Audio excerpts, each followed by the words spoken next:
와우. 네. 와우. 무비건조가 돌아왔습니다. 뭐 네. 항상 돌아오는 게 아니에요? 네, 고통 끝에 낙이 오고 기다림 끝에 드디어 정석영 작가가 돌아왔습니다. 와. 진짜 헤어질 결심으로 지금 각본집 베스트셀러에 올랐잖아요. 저희 책이 좀 이렇게 우리 책보다 한 10배는 많이 팔렸으니까. 여기 와서 그런 얘기 하지 마. 지금 뭐 극장가의 돌풍을 일으킨 데 이어서 서점가의 어떤 한 획을 긋고 그리고 드디어 이제 그 드라마계의 정석영 작가의 족적을 넘긴 작가 남기겠죠? 아직 이제 그 초반인데 오늘 작은 아씨들 이야기 나눠보도록 하겠습니다. 어쨌건 현재 드라마 부문 1위이긴 하더라고요. 아, 그렇죠? 1위예요 시청률이? 네. 가장 화제인 것 같고 뭐 4화까지밖에 공개가 저희가 녹화 시점으로는 안 된 상태지만 네네. 뭐 지금 기세라면은 그죠? 뭐 큰 이변이 없다면 앞으로도 쭉 인기를 모으지 않을까. 근데 워낙 빈센조를 제가 진짜 좋아했었거든요. 좋아하셨죠. 쌈마이 너무 좋아. 네, 빈센조 제 무슨 드라마라 그래? 최애 드라마? 애착 드라마. 애착 드라마? 애착 드라마인데. 애착 드라마랑 최애 드라마가 다른 게 뭐지? 집착 드라마? 집착한다는 건가? 너무 좋아서 집착하는 네, 건가? 저 주로 집착합니다. 네, 빈센조에 집착했던 제가 드디어 갈 곳을 찾은 것 같다는 생각이 들게 정석영 작가랑 김희원 감독이 연출자가 만난 작품이에요. 이름도 의미심장하죠. 작은 아씨들. 네, 어떻게 보셨어요?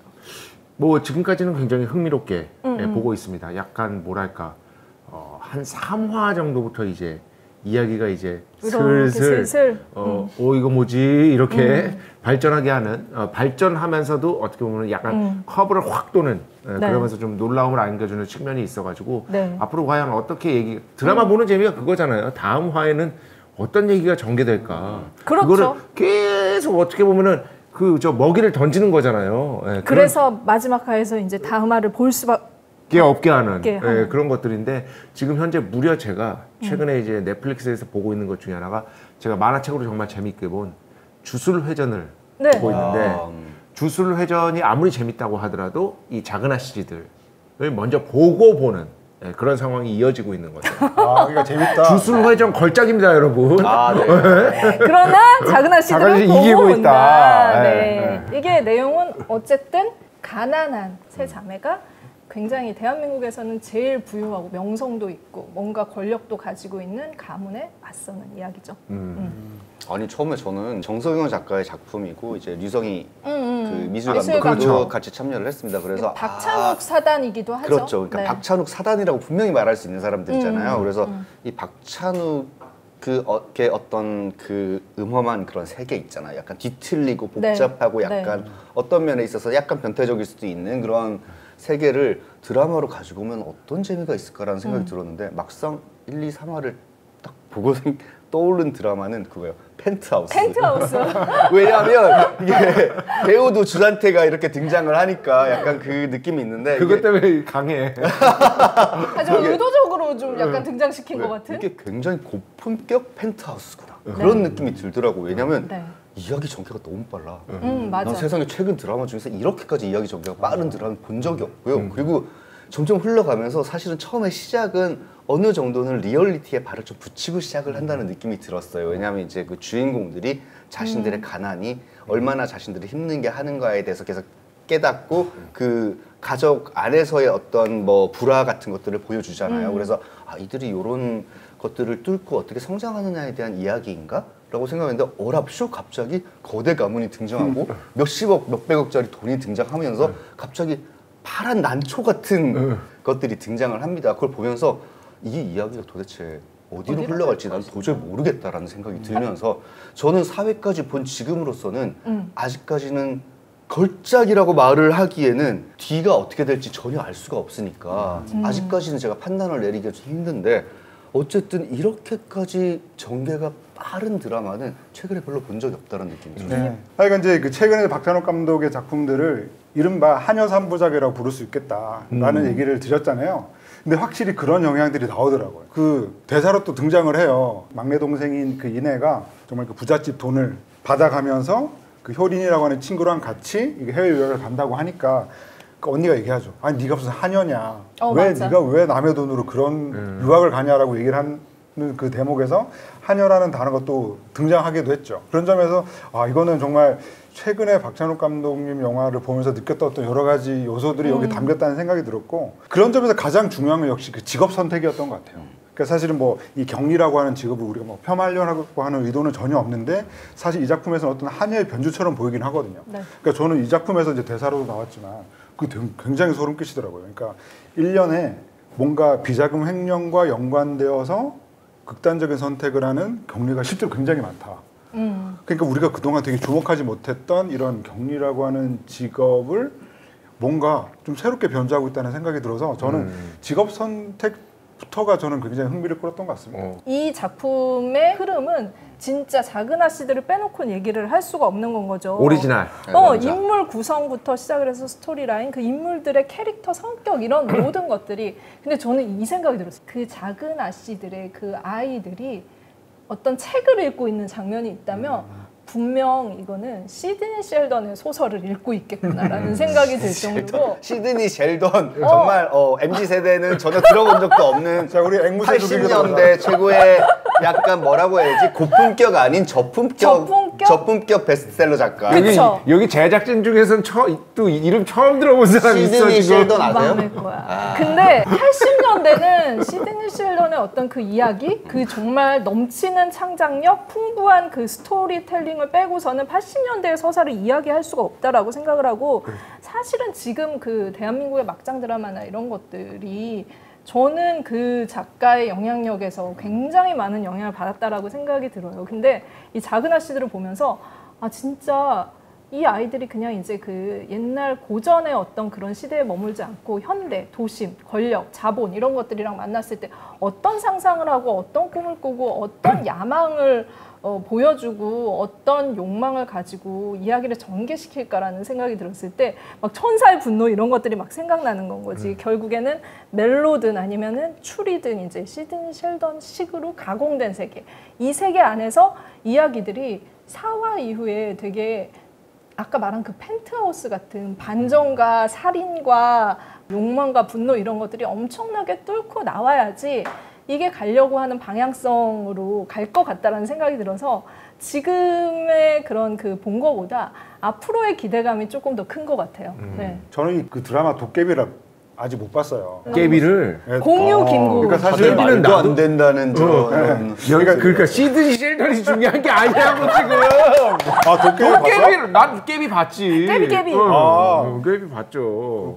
하여튼 나도 도깨비 근데 다 보진 않았어. 그래? 나 다 봤어. 그러니까 이제 이 얘기를 드리는 이유는 제가 이제 드라마를 막 나오는 드라마를 다 보는 게 아니고 또 사실 김고은 씨 같은 경우는 도깨비가 대표작인데 네. 사실은 이제 이 작품을 택한 이유가 어떻게 보면 아까도 얘기가 나왔지만 정서병 작가와 류성희 미술 감독 그리고 김희원 PD 때문에 사실 본 작품이라는 걸 말씀드리려고 하는데 사실 제가 이제 김희원 PD님 예전 드라마 중에 돈꽃 네. 되게 재밌게 봤거든요. 엄청나죠, 그 드라마. 그것도 사실은 약간 돈에 관련된 얘기였어요. 네. 그러니까 막 돈을 지배하고 있다고 생각했던 사람들이 알고 봤더니 돈에 지배당하는 어떤 그런 이야기를 그리고 있는데, 장혁 씨가 이 추노의 때를 드디어 벗었다. 맨날 언녀나 뭐 그러다가 이제 요거를 확실히 벗었다는 생각이 들 정도로 되게 재밌게 봤어요. 네, 진짜. 어떻게 보면은 이 돈꽃에서 빠져나온 사람 같은 인물이 이 작품에서 굉장히 멋있죠. 김미숙 배우가 연기한 그 고모 할머니. 그 돈 내가 냅니다. 막 이렇게. 병원에서 갑자기 일시불로 바로 일시불로 얼마였지? 1,000만 원. 990만 원. 1억 정도는 됐죠. 1억이었어. 아닌가? 9천 몇백만 원. 근데 그 정도는 우리는 카드로 일시불 안 되잖아, 그치? 그렇지. 나는 1,000만 원까지 내봤어. 우리 1,000만 원까지 되나? 아니 나 수술하고. 나도. 수술하고 1,000만 원. 원까지. 그런 상황이나 로봇 맞아, 한도가 한 수술이었거든. 1,000만 원 정도는 되는 것 같기도 하고. 로봇 수술하면 1,000만 원 정도 돼요. 네. 이 김희연 PD님 같은 경우에는 너 무슨 얘기 하려고 하여간 맞아. 이 돈이라는 게 굉장히 중요하고 요즘에 사람들 모으면 돈 얘기 많이 하잖아요. 그러니까 그런 것들을 뭔가 이 아가씨라는 작품의 그 대사를 빌어서 얘기하면 내 인생을 망치러 온 구원자 돈 이렇게 조금 정리를 할 수 있지 않을까라는 생각이 드는. 근데 저는 약간 이들이 사는 곳이 사실은 기생충 같은 그런 뭐라고 해야 되지? 반지하도 아니고 샤시가 좀 안 좋은 빌라잖아, 이를테면. 열면 다치지 않죠. 네. 그리고 직업들이 다 괜찮아요. 큰 기업의 경리고 그리고 기자예요, 심지어. 그런데 이들이 왜 저렇게 돈에 치라치게 구애받고 돈돈돈 거리는 캐릭터가 되어야 했을까? 약간 그 부분에 있어서 저는 처음에는 싹 이렇게 그들의 처지에 감정이 잘 이입이 되지 않는다라고 해야 되나? 그런 느낌이 좀 있었어요. 저는. 맞아요. 저도 저들의 욕망이랑 결핍이랑 그 부족함은 왜 저렇게까지 드러날까? 어느 시점에서 드러날까라는 생각을 했었는데 지금 사회에 있어서의 돈이라는 거는 굉장히 상대적인 개념인 것 같아요. 그러니까 내가 이만큼을 가지고 있어도 내가 이거 다 갖고 있어도 제가 8개 갖고 있으면은 부족해 보이는데 그 부족함을 보여줄 수 있는 지표가 너무 많은 거야. 옛날 같은 경우는 내가 잘하는 어떤 구역 안에서만 성장하잖아. 그치. 그래서 내가 보는 사람들이 비슷비슷해. 근데 지금은 SNS로 정말 인스타로 뭐 내가 생각하기에는 볼 수 없었던 어떤 영역, 심지어는 재벌가의 어떤 사람들의 인스타까지도 볼 수 있고 내가 얼마를 갖고 있는 게 중요한 게 아니라 저 사람이 얼마를 갖고 있는지가 굉장히 중요해지는 그런 어떤 시대에 살고 있는 거지. 되게 피곤해지는 거야. 그래서 예전에 나는 휴가를 간다라는 게 어디 그러니까 내 집이 아닌 다른 곳으로 가면 휴가라고 생각을 했거든. 근데 지금은 그런 완벽한 휴가를 별로 못 느껴요. 그러니까 내가 어디 다른 데를 가도 계속 SNS를 하고 있는 거야. 그 뭔가 일상에서 단절되는 느낌이 오는 채로 계속 살아가면서 계속 남의 생활을 약간의 일종의 훔쳐보기 같은 걸 하고 그 훔쳐보기를 통해서 부러움 같은 것들을 계속 생산을 하고 있는 거지, 나 스스로. 그래서 이걸 보면은 여기서도 이제 그 약간 상대적인 어떤 부에 대한 그 부러움 이런 것들이 있는 것 같은데 저는 그것까지는 그런데 약간 그걸 표현하는 방식이 조금 올드 패션이라는 생각은 좀 들었어요. 맞아요. 힐 같은 것들 저는 누가 그 힐을 신고 있다 그래서 심지어 마누라 블론이 신고 있다고 해서 우리가 저 사람 진짜 부자라고 생각하지 않아. 생각 안 해. 돈을 뭐 100만 원을 벌어도 나는 90만 원을 내 구두에 쓰겠어 하는 사람들이 있는 소비 패턴이 바뀐 상황이란 말이야. 아니 당근마켓을 열어보잖아요. 그 발렌시아가 운동화가 계속 나와. 계속 팔고 있어. 그러니까는 우리 동네밖에 안 보여주는 거예요, 당근마켓은. 근데 그 안에 발렌시아가 운동화를 신는 애들이 몇십 명이 있단 말이에요. 아, 이게 더 이상 구두나 신발, 좋은 신발로 이 사람의 계급이나 이 사람의 부를 더 이상은 우리가 가늠할 수 없는 시대구나. 그거는 확실한 것 같아요. 그리고 사실은 이제 최근에 이제 이른바 그 MZ 세대들 보면 그런 거 많잖아요. 영끌족 그래가지고 있는 돈 없는 돈 끌어 모아가지고 일단 뭐 하나 장만하는 게 약간은 그들 사이에서는 뭐 좀 그런 분위기가 있는데 예를 들어서 집보다 차.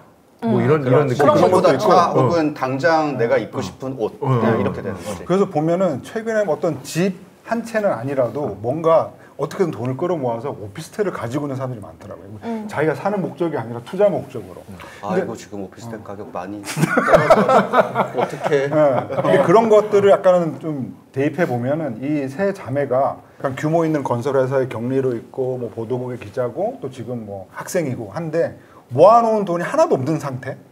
이제 막 30이 되고 20대 후반인데 남들과 비교했을 때는 아무것도 가지고 있지 않다. 내가 뭐 집이든 뭐든 아무것도 가지지 못하고 있는 상태라는 것 자체가 사실 우리가 생각할 때는 그래도 뭐 직업 반듯한 거 아니야? 라고 하기에는 아무것도 가지고 있지 못한 걸로 느끼고 있지 않을까라는 생각이 좀 들기도 하더라고요. 그러니까 이것은 사실 지금 다른 세대, 저 주인공들 나이의 그 드라마에서 설정된 나이 세대의 어떤 돈에 대한 어떤 뭐라고 해야 되지? 집착이라고 해야 되나? 그리고 돈을 바라보는 우리와는 다른 세대와는 조금 다른 시선 이런 거를 그렇다면 이제 정선영 작가가 이 캐릭터들을 통해서 이렇게 발현을 시킨다는 그런 이야기가 되는 거죠. 결국에는 좀 이 드라마가 이 모든 작당과 결심과 모의와 아니면 충돌 이런 것들을 되게 그러니까 다른 드라마에서는 그 남성 주도적으로 이루어졌을 텐데 여기서는 모든 구성원들이나 아니면 이들과 만나거나 연대하거나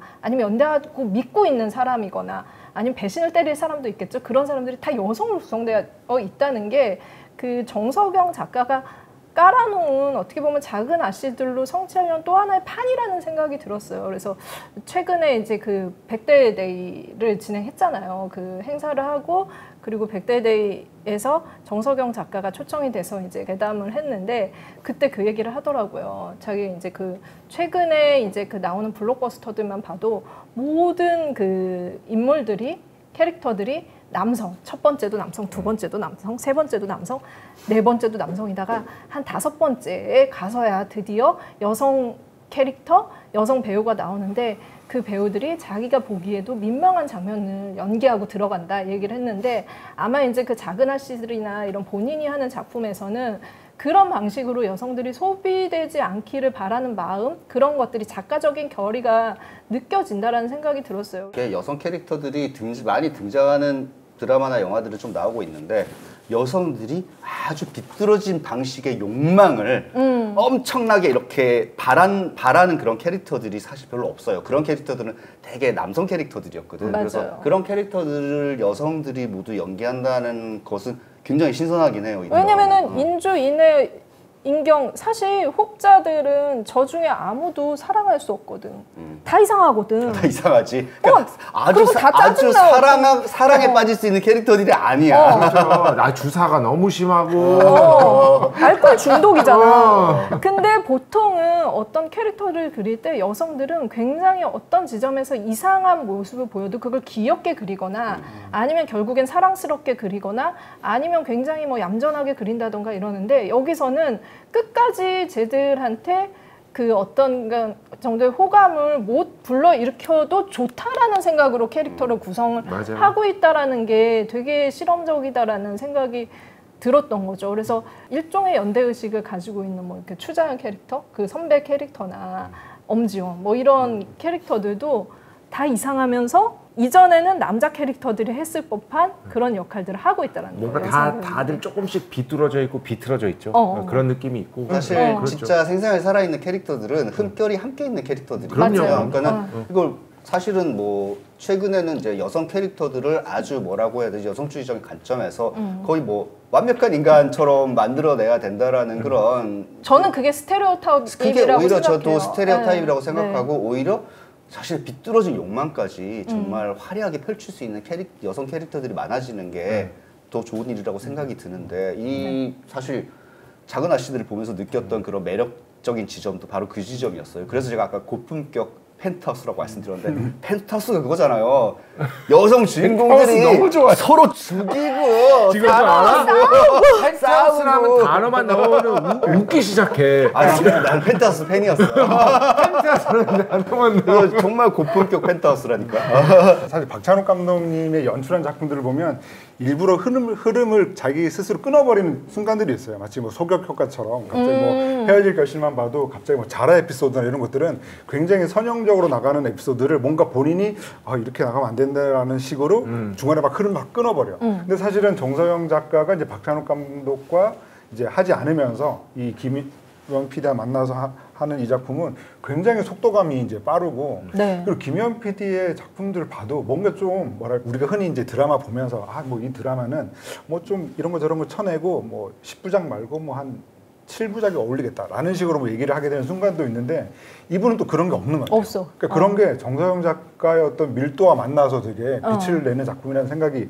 드는데요. 저는 그 효린이라고 하는 친구도 되게 재밌었거든요. 그러니까 네. 사실은 그냥 부잣집에 그냥 딸? 온실에서 키워진 온실에서 딸이라고 생각을 했는데 사실 걔도 왕따야 학교에서. 그게 어떻게 보면 그 정석영 작가와 박찬욱 감독이 그 이경미 감독의 비밀은 없다에도 참여를 했잖아요. 네. 근데 비밀은 없다에 나오는 그 두 아이도 사실은 한 명은 부자고 한 명은 가난한데 둘 다 왕따고 왕따야. 또 그게 이 작품처럼 그 선거와 연결된 그 정치와 관련된 요소도 있고 그리고 또 이 효린 같은 경우에 저는 되게 재밌었던 게 또 나름 또 의미 있는 대사도 해요. 그러니까 저는 이 작품 보면서 사실 막내가 좀 짜증이 났거든. 짜증날 수 있어.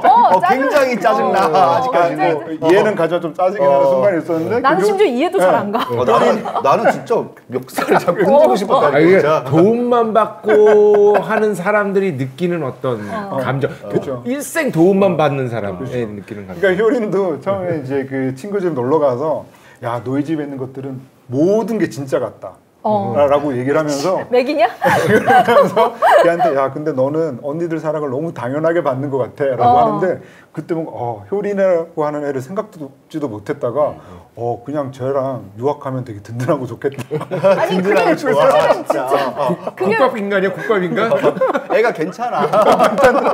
아니 그게 되게 거기서 그 둘의 대화가 되게 펀치라인 대사잖아 이 드라마에. 약간 몇 개 있죠. 그거 외에도 뭐 겨울 옷에 대한 얘기라든가. 아, 그렇지 겨울 코트. 네, 그리고 나 진짜 그 느꼈던 전에 건데. 가난하게 자랐어? 뭐 요런 그런 대사라든가 하는 어떤 펀치라인들이 아니 근데 확실히 힘이 그거는 있죠. 내가 아까 구두 얘기는 하긴 했지만 진짜 겨울 코트는 맞는 것 같아. 왜냐면 내가 어릴 때 꿈이 뭐였냐면 라떼 나는 30대가 되면 그러니까 내가 그 돈을 벌어서 소위 말하는 그 뭐라 그래? 그거 그 성공한 커리어 우먼 예전에 커리어 우먼이 되면 됐잖아요. 내가 제일 먼저 하겠다고 한 게 뭐였냐면 내 통장에 월급이 제대로 꽂히는 날 나는 막스마라 코트를 사겠다 막스마라 했어. 코트야. 무조건 카멜. 몰라 나 막스마라 카멜 그 코트가 이름을 처음 들어봐. 일단 뭐 직구에도 500만 원 넘어가. 근데 그 직구도 머리 좋게 해야 돼. 막스마라의 그 카멜 코트가 예쁘고 나도 그런 생각을 했어요. 아 나는 지금은 아직까지 못 썼는데 나는 에르메스 그 캐시미어 에르메스나. 코트를 사겠다라고 생각을 했어. 왜냐하면 여러분 여름 옷은 비싼 거 살 필요 없어.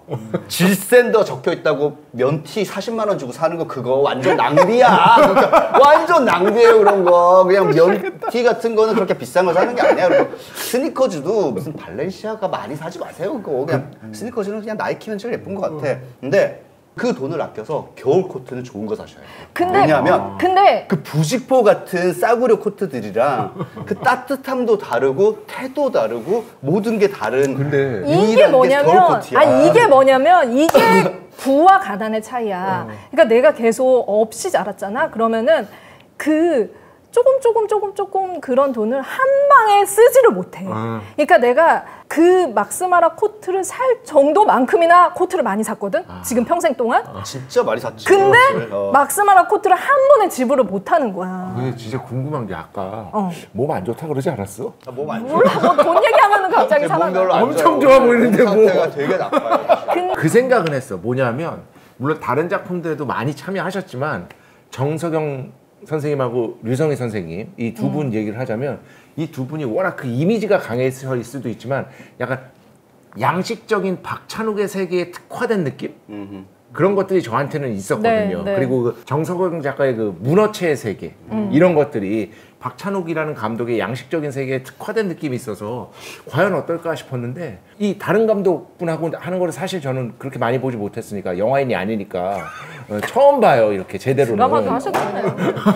처음 봐요. 그런데 뭐 무리 없이 이렇게 잘 붙는 게 아닌가 그 생각은 한번 했었어요. 저는 지금은 일단 좀 대사가 압도적으로 너무 좀 강박적으로 좀 많지 않나라는 생각이 드는 시점들도 있었던 것 같은데 근데 그 중요한 건 이제 우리가 4화까지 봤잖아요. 어떻게 될 것 같아요? 아니 일단 어떻게 될지 전혀 모르겠고 나 좀 알 것 같아. 4화까지 났는데 보통 드라마에 8화 정도 지금 전개예요 이게. 나는 그 재벌들이 몇 군데 있잖아요. 우리 쪽 재벌이고 저쪽 재벌 한판 다이다이를 떴으면 좋겠어. 떴으면 앞으로 좋겠어. 8개 에피소드가 더 남았는데 도대체 이 속도로 가면 이야기가 나중에 어떻게 끝날지 나는 이럴 것 같아. 나는 이게 내가 아까 이제 시드니 셀돈도 얘기했잖아. 그리고 이제 그 아까 펜트하우스도 끼어 들어왔잖아.